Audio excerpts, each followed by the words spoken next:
শ্বশুরবাড়িটা এমন একটা জায়গা যেখানে মেয়েদের লক্ষ্য অপমান করা সত্ত্বেও শুধুমাত্র মা বাবার মান সম্মানের কথা চিন্তা করে সারা জীবন থেকে যেতে হয়। মেয়েরা চাইলেও বলতে পারে না, বাবা আমি ভালো নেই, তোমাদের কথা আমার ভীষণ মনে পড়ে।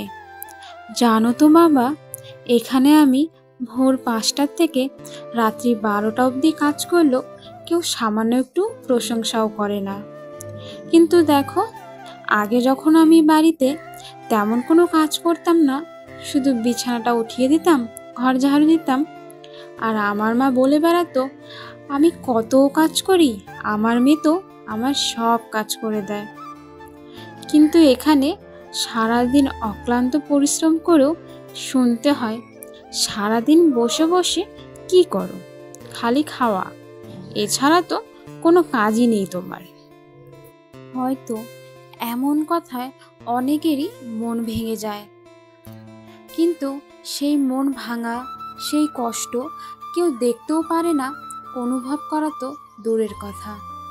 কারণ অনুভব করতে গেলে কিন্তু সামনের মানুষটার প্রতি একটু মায়া দয়া সব কিছুই থাকতে হয়, তাহলেই আমরা বুঝতে পারবো সামনের মানুষটার মনে কি চলছে, যেখানে এরা কোনো দিনও সেটা বুঝতেও পারে না, হয়তো বোঝার চেষ্টাটাই করে না কেউ, তার জন্যই।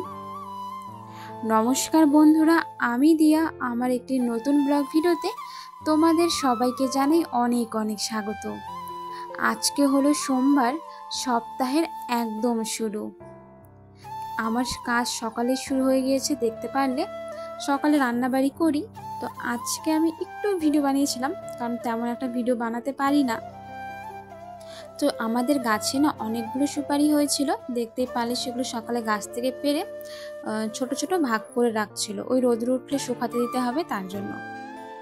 তারপর রান্নাবাড়ি করেছিলাম ফুলকপির তরকারি, সবাই খাওয়া দাওয়া করে কাজে চলে গেল। তারপর আমি ঘরে চলে এলাম, ঘরের কাজগুলো করে তারপর যাবো বাইরের দিকে অনেক কাজ রয়েছে।